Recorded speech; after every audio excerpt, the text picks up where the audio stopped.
All right, Nate, the teams are set and the first lines are out for the Super Bowl. What are your initial thoughts on the 1.5 point spread in the big game?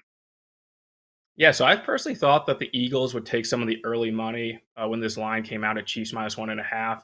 Eagles win Hmm. by 32 points in the NFC Championship game against the Commanders.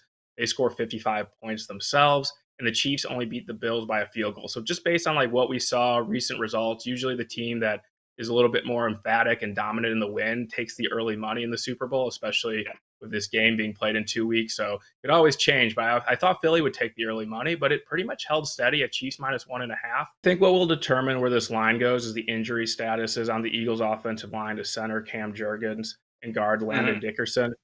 Dickerson had to start for Jurgens because he wasn't healthy enough to start the NFC Championship game, and then he ended up going out with an injury. So where the point spread goes is going to be based on how these guys are feeling on February 9th. If they Yeah. are good to go, I think the Eagles will take some money and this line closes pick 'em. Maybe I'll change my mind in the next 12 days, but I don't think I'll have a bet on the side pregame because I do respect the Eagles roster a lot, but I also don't want to go against Mahomes and Reed in the Super Bowl. Well, that being said, what would be your opinion on the 49.5 point total?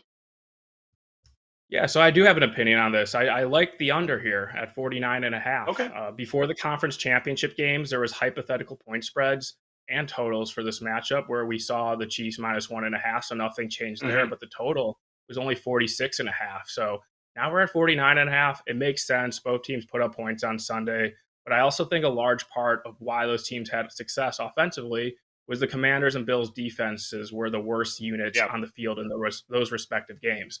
Chiefs Yeah. offensive line, they still have some question marks in my opinion, and the Eagles are solid on the defensive line and in the secondary. Vic Fangio, it hasn't been great in terms of his results against Patrick Mahomes and Andy Reid from his time as the Broncos head coach, but he definitely has familiarity with those two. And the Chiefs offense isn't as good as it used to be. And then the Chiefs defense, maybe not as good as last year, but I do trust defensive coordinator Steve Spagnuolo to call the right plays when they need to. We saw it against the Bills where they dialed up that blitz on fourth down. So I could see the Chiefs defense kind of showing out here, especially against an Eagles offense that, for me, has a lot of questions still in their passing game with Jalen Hurts.